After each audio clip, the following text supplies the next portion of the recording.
Next concept देखेंगे, next type of beam है। ये जो बीम है देखो राइट साइड में ओवरहैंगिंग है, ठीक है, वो 1 मीटर ओवरहैंगिंग, बीच में सपोर्ट टू सपोर्ट 3 मीटर का स्पैन है, तो टोटल 4 मीटर का स्पैन है और पूरे स्पैन में यूडीएल लग रहा है 4.5 किलोमीटर पर मीटर का, ठीक है। तो इस टाइप का क्वेश्चन में क्योंकि ए सपोर्ट तो आपका एंड में है तो यहाँ पर मोमेंट 0 होगा, लेकिन बी पे जो सपोर्ट है वो सिंपली सपोर्टेड तो है लेकिन ये एंड में नहीं है क्योंकि इसके आगे ओवरहैंगिंग बीम है, तो यहाँ पे कुछ मोमेंट का वैल्यू आएगा, कुछ मोमेंट जनरेट होगा, ठीक है। तो सबसे पहला यहाँ पे टाइम फिक्स है, जहां जहां पे घट बनेगा उसको बना लेंगे, क्लियर। इसके बाद हम क्या करते हैं, स्टेप 1 में रिएक्शन निकालते हैं, तो यहां पे भी वही काम करेंगे, रिएक्शन एट ए, ठीक है, sorry moment at A equals to 0 करेंगे और उससे रिएक्शन निकालेंगे तो आर भी निकलेगा, ठीक है। ये आर ए, ये वाला आर बी, ठीक है। पहला काम R A R B find करना, तो इसको निकालने के लिए क्या करते हैं, मोमेंट एट ए करते हैं जिसका वैल्यू 0 होता है क्योंकि ए एंड में है और सिंपली सपोर्टेड है, तो मोमेंट वहां पे 0 होगा। ए पे मोमेंट कैलकुलेट करेंगे, तो देखो दो लोड है, एक यूडीएल एक पॉइंट लोड, 1 बाय 1 लिखते हैं। यूडीएल कितना था 4.5 किलो न्यूटन पर मीटर और लग कितना कर रहा है, तो पूरे के पूरे 4 मीटर में 4.5 मल्टीप्लाइड बाय 4, ये हो गया लोड का इंटेंसिटी मल्टीप्लाइड बाय इस लोड का सेंटर से जहां पूछ रहा है वहां तक का डिस्टेंस, तो क्योंकि पूरा का पूरा 4 मीटर पे लग रहा है तो सेंटर 2 मीटर पे, तो ए से लेके इस लोड का सेंटर का डिस्टेंस हो जाएगा 2 मीटर, ठीक है। यूडीएल का काम खत्म। एक पॉइंट लोड है बी पे, तो ये लिखाएगा आर बी, क्योंकि पॉइंट लोड है तो इसका सेंटर यहीं पे और यहां से जहां पे पूछ रहा है वहां का डिस्टेंस कितना, तो ए पे निकाल रहे हैं ना, तो बी पॉइंट से ए का distance 3 meter, this is equal to 0, but sign convention क्या है, क्योंकि मोमेंट लिए है तो मोमेंट में चेक करो ऊपर से यूडीएल लग रहा है, ये रोटेशन आपका कैसा क्लॉकवाइज, और क्लॉकवाइज रोटेशन मोमेंट में हम क्या रखते हैं नेगेटिव, ठीक है, और अपवर्ड वाला ये बीम को ऊपर लेके जाना चाहेगा तो ये एंटी क्लॉकवाइज, तो इसका पॉजिटिव, क्लियर। तो यहां से आपको आर भी निकल जाएगा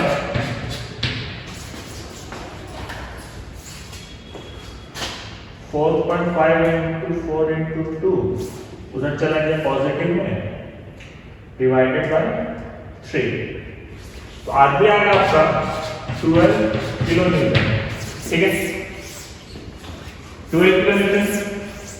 अब देखो आर भी निकल गया तो आर ए निकाल सकते हैं, जितना downward force is equals to upward force, लिखते कैसे, summation of Fy is equals to 0, यहां से डायरेक्ट लिख सकते हैं Ra प्लस Rb, क्योंकि अपवर्ड में तो यही दो है जिसका डायरेक्शन अपवर्ड है, इसको एक साइड रख दिए इक्वल टू, अब जितना डाउनवर्ड में लोड लग रहा है तो डाउनवर्ड में तो एक ही है,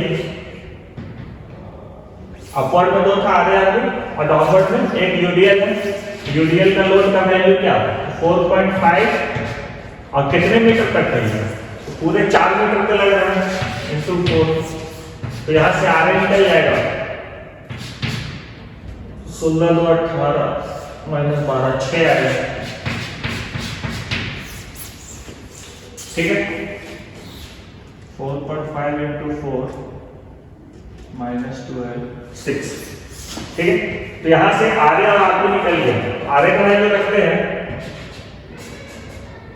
पूरा नहीं हटा, यहां लिखेंगे 6 किलो न्यूटन और आर बी की जगह पे क्या लिखेंगे हम सीधा 12 किलो न्यूटन, क्लियर।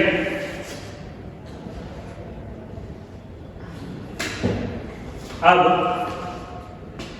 इसका कोई काम नहीं है, यहां से रेस करते हैं और लिखेंगे calculation for shear force, calculation for SFD, ठीक है। शेयर फोर्स कहाँ निकालेंगे? इस पॉइंट पे, इस स्लैब पे, फिर इस पॉइंट पे, इस स्लैब पे, इस पॉइंट पे। एक लाइन खींचते हैं, फिर बाद में खींचेंगे। पहले निकालते हैं शेयर फोर्स एट सी। देखो सी पे कुछ नहीं है, सीधा 0 होगा। आगे बढ़ेंगे, शेयर फोर्स अब इस स्पैन पे लिखेंगे कैसे? Shear force B but span BC। 0 लेके आए थे और जैसे इस स्पैन में आए, इस स्पैन पे इस घर पे आते ही यूडीएल का लोड लगा 4.5 किलोमीटर। 4.5 किलोमीटर लगा कितना मीटर पे? हम अभी इसी स्पैन पे है ना, BC स्पैन पे, मतलब 1 मीटर, ठीक है।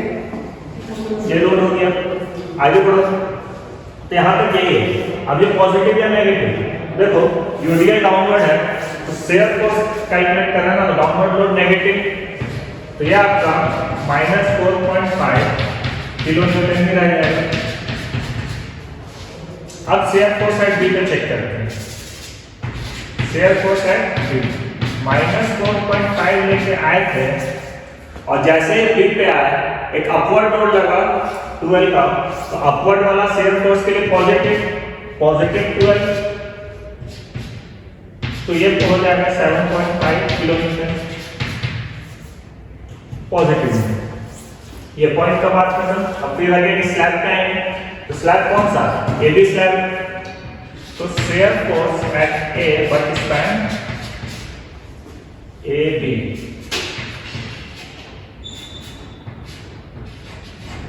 AB, तो ये कितना? तो लेके हम आए 7.5 पॉजिटिव में और जैसे इस स्पैन पे आया, इस स्पैन पे आया, डाउनवर्ड लोड लगा 4.5 किलो न्यूटन पर मीटर का यूडीएल, तो 4.5 पर मीटर का डाउनवर्ड में नेगेटिव और कितने मीटर का स्पैन है? तो 3 मीटर पे लगा ना, इनटू 3। इसको सॉल्व करो। 7.5 पॉजिटिव में -4.5 इनटू 3, तो ये आपको ले जाएगा -6 किलो न्यूटन, ठीक है। अब ये स्लैब सब कहाँ पे आएंगे? इस पॉइंट ए पे।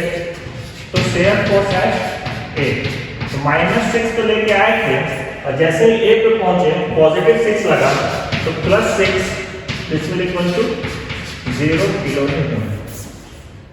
अब -0 से स्टार्ट होगा, -4.5 प्लस तो 7.5।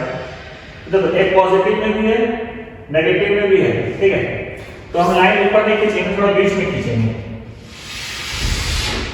ठीक है। शेयर फोर्स डायग्राम, ये पॉइंट 0, ये पॉइंट 0, ठीक है। अब देखो शेयर फोर्स एक्स से 0, यहाँ पे 0 पे ही रहने देंगे। आगे बढ़ेंगे, स्लैब में कितना? तो -4.5 ना, तो नीचे आएगा BC पे -4.5, ये तो हो गया, तो ये नीचे आएगा 4.5 लिखेंगे किलो न्यूटन। मिलाने वाला लाइन का साथ, क्योंकि शेयर फोर्स बना रहे हैं, शेयर फोर्स डायग्राम में यूडीएल लग रहा है, तो यूडीएल के लिए टेढ़ा लाइन है, तो हम इसको जो मिलाएंगे कुछ ऐसे मिलाएंगे, ठीक है। और जैसे ही बी पे पहुंचे, ये हो गया, जैसे ही बी पे पहुंचे पॉजिटिव में 7.5 ले गए, इसी पॉइंट पे ये सीधा लेके गया आपको 7.5 किलो न्यूटन पे। तो ये पूरा का पूरा सीधा ऊपर आएगा 7.5 पे, ठीक है। फिर इस स्पैन की बात करेंगे, AB स्पैन पे ये आपको -6 पे लेके जा रहा है, तो कहीं ना कहीं 4.5 से और थोड़ा नीचे ही आएगा, तो थोड़ा सा नीचे ही आएगा। मिलाने वाला लाइन कैसा? यूडीएल है, तो इनसाइड, ठीक है। 4.5 से आप इसको नीचे रखो, कितना? 6 पे, 6 किलो न्यूटन। और जैसे यहाँ पे पहुंचे -6 किलो न्यूटन, और जैसे ही A पे पहुंचे या आपको अपवर्ड में 0 पे ले गए, इसको मैसेज 0 पे मिला देंगे, ठीक है। ये नेगेटिव, ये नेगेटिव, ये पॉजिटिव, क्लियर? ऐसा भी हो गया। बेंडिंग मोमेंट पे आते हैं, calculation for bending moment diagram. Moment आप कहाँ निकालेंगे? सी पे, बी पे, ए पे। स्लैब पे नहीं निकालते, डायरेक्ट पॉइंट टू पॉइंट निकालते। तो शेयर फोर्स एट सी, ये एंड में है, 0 होगा। यहाँ पे कैलकुलेट करेंगे तो 0 होगा। ए पे अपने को सॉरी बेंडिंग मोमेंट निकालना है। बेंडिंग मोमेंट एट सी या moment at C is equal to 0। Moment at A is equal to 0, क्योंकि एंड है और सिंपली सपोर्टेड है। एंड है, सिंपली सपोर्टेड है, यहाँ पे कोई मोमेंट नहीं आएगा। लेकिन मोमेंट एट बी, बी पे मोमेंट कितना, तो इजी है, कैलकुलेट कर सकते हैं। इस साइड से लेके चलेंगे तो एक ही लोड है यूडीएल का 4.5 और कितने मीटर पे लग रहा है? 1 मीटर पे लग रहा है ना। ये हो गया फोर्स मल्टीप्लाइड बाय डिस्टेंस। और डिस्टेंस कौन सा? लोड का सेंटर से जहां पे पूछ रहे वहां का। तो क्योंकि हम बी पे निकाल रहे हैं तो अपने को सिर्फ इतना से स्लैब से मतलब है ना। इस स्लैब का 1 मीटर है, जिसका सेंटर 0.5 पे और यहां से यहाँ के डिस्टेंस 0.5 है, तो 0.5। अब पॉजिटिव या नेगेटिव, तो देखो मोमेंट एट बी की बात कर रहे हैं, तो ये लोड यूडीएल इस बीम को क्लॉकवाइज घुमाना चाहेगा, नीचे लाके इसे गोल घुमाना चाहेगा, तो ये क्लॉकवाइज डायरेक्शन में घुमाना चाहेगा। और क्लॉकवाइज वाला बेंडिंग मोमेंट नेगेटिव, तो बी पे कितना?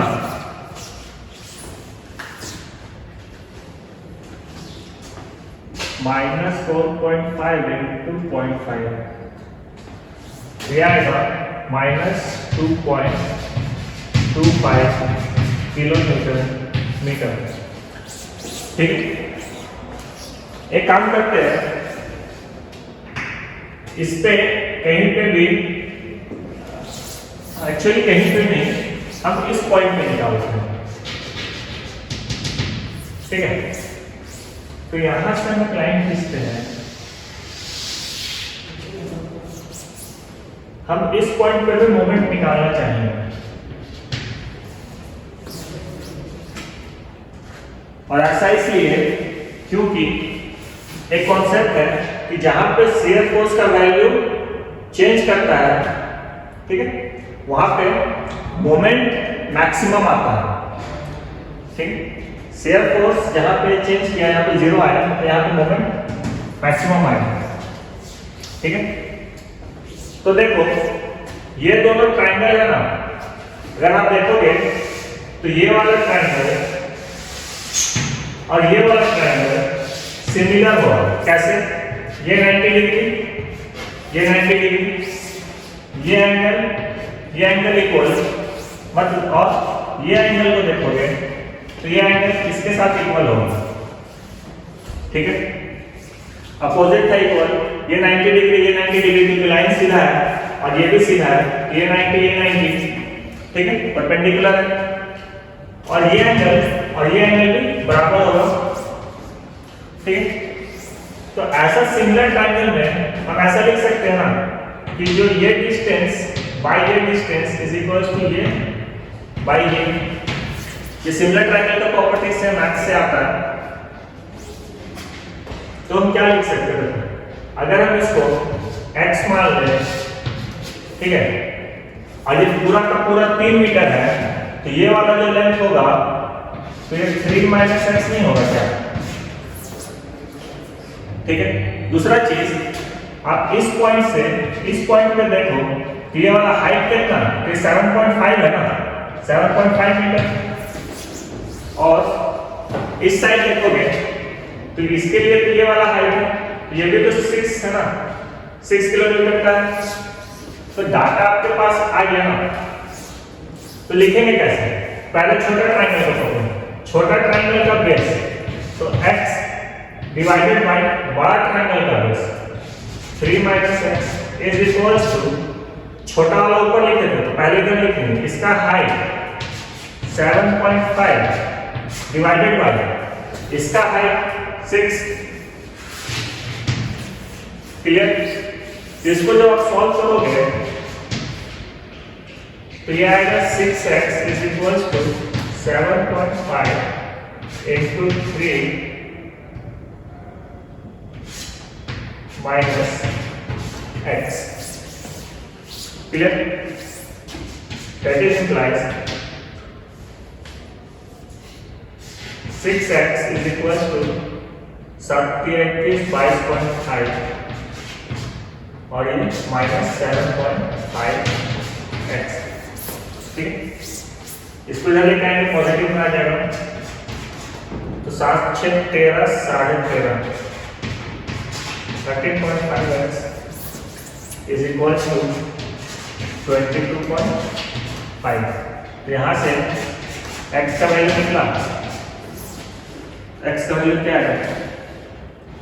22.5 divided by 13.5 1.66 मीटर.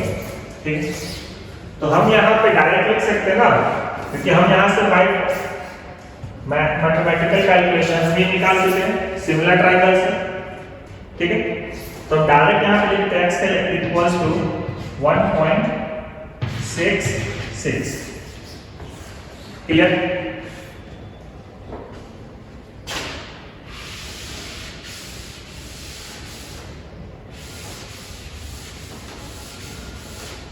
ये कैलकुलेशन आप यहाँ पे भी कर सकते हो, ये नोट में दिखाना पड़ेगा, क्योंकि इस क्वेश्चन में ना सिर्फ एसेंबली गेम भी नहीं बोला गया, यहाँ पे बोला कि पॉइंट ऑफ रोटर फ्रैक्चर निकालने के लिए, और यहाँ पे जो हम बीएमडी बनाएंगे तो वहाँ पर आपको मैक्सिमम पॉइंट शो करना पड़ेगा, इसमें नंबर ज्यादा मिलता है, तो नंबर काट सकता है. ठीक, तो ये निकाले तो हम इसका पॉइंट ले लेते हैं ए बी सी, इसको डी मान लेते हैं. ये जो पॉइंट है ये डी पॉइंट. ठीक है, एक पॉइंट, तो अब मोमेंट हाइट डी निकालते हैं. तो डी पे मोमेंट कितना, इस पॉइंट पे मोमेंट कितना, तो सारा का सारा इधर से कैलकुलेट करके लेके आएंगे. तो डी पॉइंट से जब चेक करोगे तो देखो दो लोड है, एक यूडीएल है और एक पॉइंट लोड है. तो पहले यूडीएल लेके चलते हैं. तो यूडीएल कितना का है? 4.5 किलोमीटर पर मीटर. और कितने डिस्टेंस पे लग रहा है? तो यहां से यहां ना, तो ये वाला 1 मीटर प्लस 1.66 मीटर अभी निकाल, 1.66 मीटर अभी निकाल, तो ये हो गया 2.66 इंटू 2.66. ये हुआ लोड इंटू जितने पे लग रहा है वो वाला डिस्टेंस. लेकिन लोड का सेंटर से भी तो मल्टीप्लाई करेंगे ना, जहां पे निकाल रहा हूं. तो इस पूरे का बीच से लोड का सेंटर से यहाँ का डिस्टेंस कितना, तो ये पूरा डिवाइडेड बाय 2, हाफ इसका आधा हो जाएगा. 2.66 बाय 2 ऐसा लिख सकते हैं. ठीक है, 4.5 यूडीएल लग रहा है 2.66 पे, मल्टीप्लाई बाय लोड का सेंटर से जहां पे पूछ रहे वहां का डिस्टेंस, तो 2.66 बाय 2. ये यूडीएल का कहानी खत्म. अगला पॉइंट लोड. पॉइंट लोड कितना का? तो 12 किलोमीटर मल्टीप्लाई बाय लोड का सेंटर से जहां पूछ रहा वहां का डिस्टेंस, 1.66 मीटर ना, 1.66. बात आता है पॉजिटिव या नेगेटिव. तो बेंडिंग मोमेंट है, अपवर्ड में लग रहा है वो क्लॉकवाइज, सॉरी जो यूडीएल लग रहा है वो डाउनवर्ड है, और डाउनवर्ड जो लोग है वो क्लॉकवाइज, वो नेगेटिव, और अपवर्ड वाला पॉजिटिव. इसको सॉल्व करते हैं. -4.5 इंटू 2.66 का square divided by 2 plus 12 into 1.66. इसका तो वैल्यू आएगा 3.999. हम इसको डायरेक्ट 4 लिख देते हैं, किलो न्यूटन मीटर. मोमेंट है डी. ठीक है, चलो लाइन खींचते हैं. ए पे 0, बी पे नेगेटिव, डी पे पॉजिटिव, और फिर एंड में 0 आ जाएगा, क्योंकि एंड सपोर्ट में मोमेंट 0 होता है. तो हम कुछ यहां से बनाएंगे तो बड़ा काम हो जाएगा. ठीक है, ये जीरो, ये जीरो, यहां लिखेंगे बेंडिंग मोमेंट डायग्राम। क्लियर? चलो सी पे जीरो है, यहीं पर आएगा ना। आगे बढ़ो, बी पे कितना, तो बी पे -2.25, तो नीचे आएंगे। और देखो यूपीएल है और बेंडिंग मोमेंट का बात कर रहे हैं, तो लाइन कैसा, पैराबोला, तो ये कुछ ऐसा पैराबोला बनेगा और यहां लिखेंगे 2.25 किलो न्यूटन मीटर। अब अगला देखो, डी पे कितना, तो डी पे ऊपर जाएगा ना, फोर्थ तक जाएगा। कुछ पॉइंट लेते हैं यहां पे, हम मिलाने वाला लाइन कैसा, अगेन पैराबोला,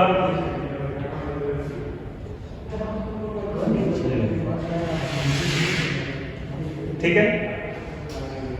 और ये आपको कहां तक आएगा, ये वाला पॉइंट ये हो जाएगा आपका 4 किलोमीटर पर मीटर, 4 किलो न्यूटन मीटर, ठीक है। और ए पे कितना, ए पे 0, मोमेंट एट ए 0, क्योंकि सिंपली सपोर्टेड है और एंड में है, तो ये मिलेगा कुछ ऐसा। ये भी लाइन कैसा, पैराबोला।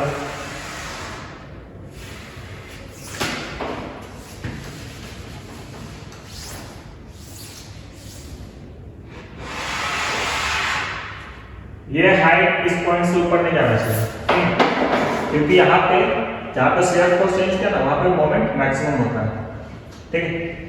मोमेंट यहाँ, सॉरी शेयर फोर्स यहाँ पे 0 था, तो इसी पॉइंट पे मोमेंट मैक्सिमम हो सकता है। तो ये लाइन ऊपर नहीं जाएगा, ये पॉइंट पे ही रहेगा, उससे नीचे भी बनेगा, ठीक है। ये कुछ ऐसा ना बन के हम उसको थोड़ा सा और अच्छा से बनाते हैं।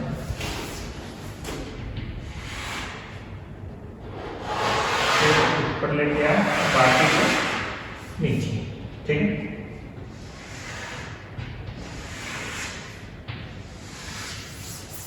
और ये वाला पॉइंट है आपका कितना, 4 kilometre metre,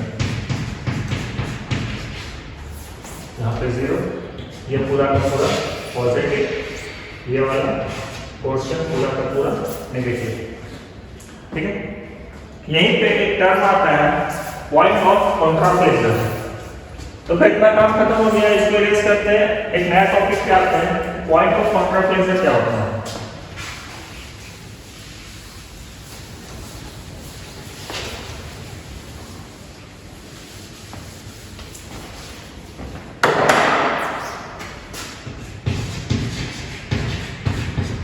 Point of contraflexion,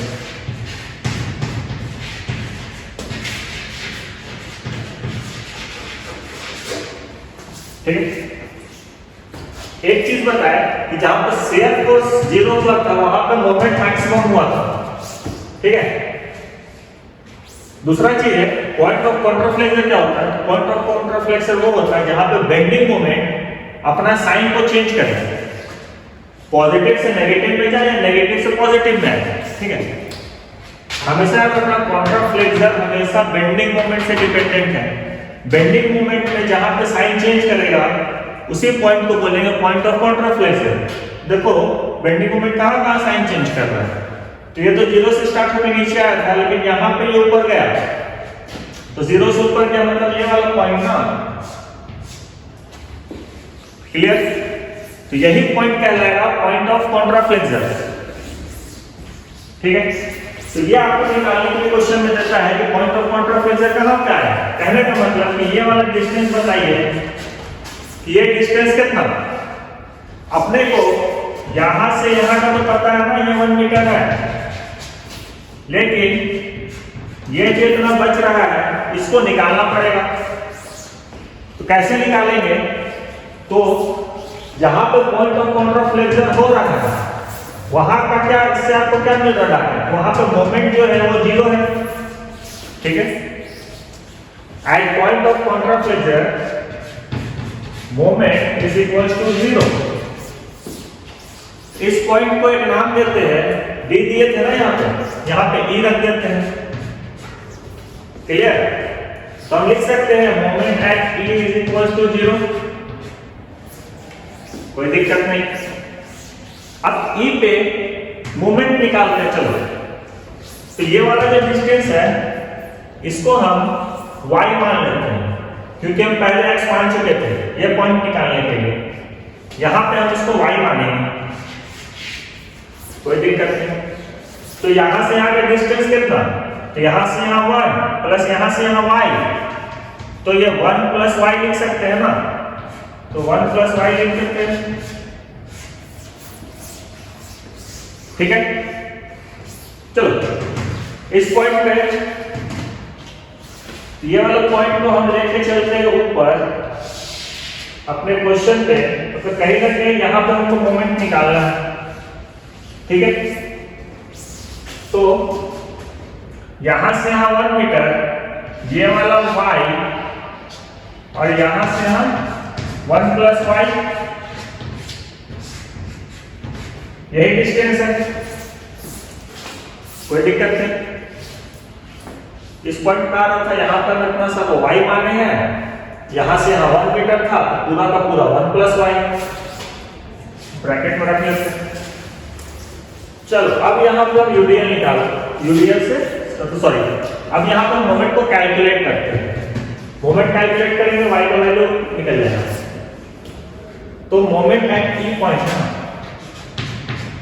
ई, तो ई पे मोमेंट चेक करो किसके किसके वजह से, हम अपने को सिर्फ इतना सा मतलब, तो कुछ डिस्टेंस पे एक पॉइंट को अगर पूरा का पूरा स्पैन पे यूडीएल है, ई पॉइंट से अगर देखेंगे तो लिखते हैं यूडीएल कितना 4.5 मल्टीप्लाइड बाय कितना मीटर पे लग रहा है, तो इस पूरे पे ही यूडीएल है ना, ई से लेके एंड तक, तो 1 प्लस y, अब पूरा यूडीएल लग रहा है तो इसका सेंटर से यहां का डिस्टेंस, तो 1 plus y divided by 2 half हो जाएगा। लोड का सेंटर से जहां पर पूछ रहा है डिस्टेंस 1 प्लस y बाय 2। इसका रोटेशन कैसा, क्लॉकवाइज बेंडिंग मोमेंट नेगेटिव लिख दिए। आगे बढ़ो, एक पॉइंट लोड है 12 किलोमीटर का, तो ये प्लस हो जाएगा क्योंकि अपवर्ड है, अपवर्ड है तो ऐसे घुमाना चाहेगा, तो एंटी क्लॉकवाइज और एंटी क्लॉकवाइज पॉजिटिव लिख दिए। 12 का लोड है ना, ये वाला लोड 12 का, अलग कितना डिस्टेंस पर है, x डिस्टेंस पे, ठीक है। दिस इज इक्वल्स टू 0, क्योंकि पॉइंट ऑफ टोटल फ्लेक्सर ही कहता है कि जहां पे बेंडिंग मोमेंट अपना साइन को चेंज करेगा, जहां पे चेंज करता मतलब वहां पे पॉइंट वैल्यू 0, तो मोमेंट 0। इसको सॉल्व कीजिए तो एक इक्वेशन आएगा, तो बस 2 को इससे काटो, 4.5 by 2 तो 2.25 आएगा।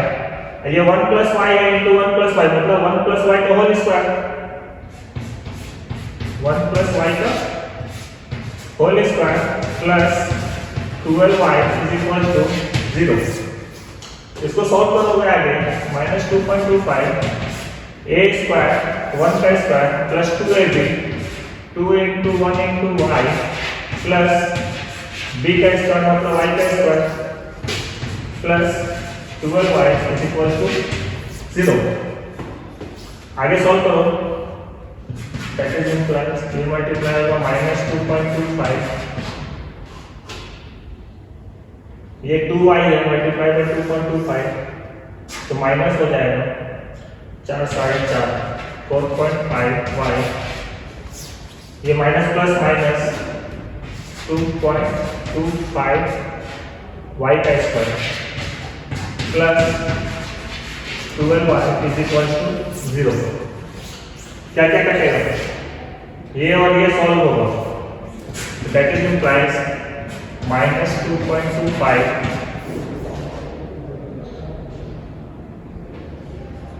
12 में से 4.5 लिया,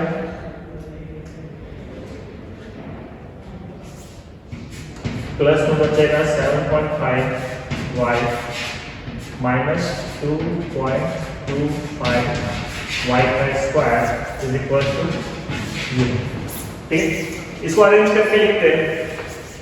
देखो अगर हम इस वैल्यू को इस साइड ले जाए तो पॉजिटिव सबका साइन चेंज हो जाएगा।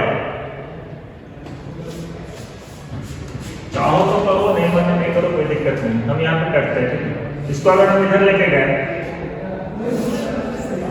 तो सबका साइन चेंज होगा, तो हम इसको कुछ इस तरीके से लिख सकते हैं, अरेंज कर रहे हैं 2.25, पहले y स्क्वायर लिखेंगे, फिर ये है क्योंकि साइन चेंज हो रहा है तो 7.5 नेगेटिव में हो जाएगा, ठीक है, और ये पॉजिटिव में हो जाएगा।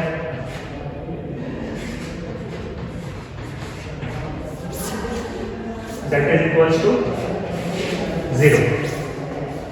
अब कुछ नहीं, कैल्शियम में इसका वैल्यू निकाल लेंगे, इक्वेशन में जाएंगे, ax square plus bx plus c का वैल्यू नहीं है, तो तीसरा इक्वेशन 2.25 माइनस 7.5 प्लस 2.25। तो इक्वेशन सॉल्व करेंगे तो एक वैल्यू आएगा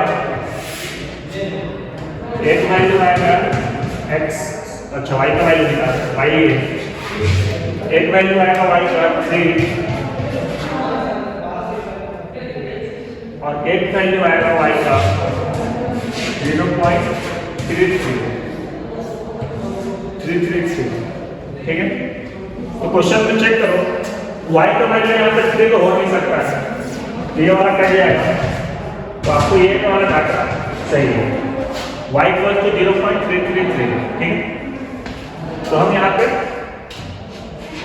y का वैल्यू लिखेंगे 0.333 मीटर, और यहाँ पे ये डिनोट करेंगे,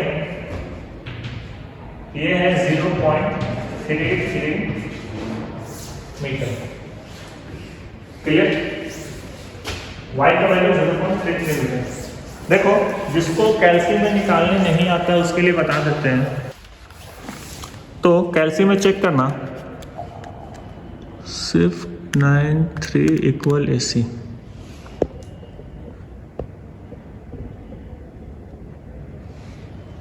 ठीक है। इक्वेशन क्या था, तो हम क्या करते हैं कि सेटअप मोड पे जाते हैं, ठीक है। उसके बाद देखो 5 नंबर पे इक्वेशन दिखा रहा है, तो 5 को प्रेस करेंगे, क्लियर। उसके बाद इक्वेशन कैसा है, तो देखो y square minus Y plus एक और है, ठीक है। तो तीसरा नंबर पे आपको मिलेगा ये वाला ax square plus bx plus c। तो हम यहाँ पे 3 प्रेस करेंगे, पहले a का डाटा पूछेगा, तो a का वैल्यू था 2.25, फिर इक्वल टू प्रेस कर देंगे, फिर पूछेगा b का डाटा, तो b का डाटा -7.5, तो -7.5 लिखे, फिर इक्वल टू करेंगे, फिर c का डाटा पूछेगा, तो ये 2.25 प्लस में, ठीक है। तो फिर इक्वल टू प्रेस करेंगे, तीनों का डाटा फीड हो गया, फिर इक्वल टू करेंगे, तो ये एक बार x का वैल्यू देगा, देखो x1 आया 3, फिर दोबारा इक्वल टू को प्रेस करोगे, ये इक्वल टू है, इक्वल टू को प्रेस करोगे तो x2 का वैल्यू देगा, ठीक है। x2 दिख रहा है 1/3, तो s इक्वल्स टू d पे प्रेस करोगे तो ये जो 1/3 है ये डेसिमल में चेंज हो जाएगा 0.33। तो यही 2 डाटा लिखे हैं, ठीक है। तो इस तरीके से कैल्शियम को यूज़ करते हैं। तीसरा चीज़, जब आप कैल्शियम को ऐसे यूज़ करोगे तो जब आप ऑन करोगे इसको वापस से, तो ये वापस इसी इक्वेशन पर रह जाएगा। तो इससे बाहर आने के लिए शिफ्ट को प्रेस कीजिएगा, शिफ्ट प्रेस करते ही देखो यहाँ पे एस करके यहाँ पे ऑन हो जाता है, दोबारा प्रेस करोगे हट जाएगा, ठीक है। यहाँ से ऑन किए, ये ऑन हो गया। शिफ्ट क्योंकि यहाँ पे येलो कलर का है तो देखो यहाँ पे येलो वाला फंक्शन काम करेगा, क्लियर। शिफ्ट के बाद 9 प्रेस करेंगे, फिर क्या पूछ रहा है, क्लियर ऑल करेंगे, तो शिफ्ट 9 फिर 3, फिर इक्वल के यस करने के लिए इक्वल, फिर AC। तो ये आपका इक्वेशन से बाहर आ जाएगा, क्लियर।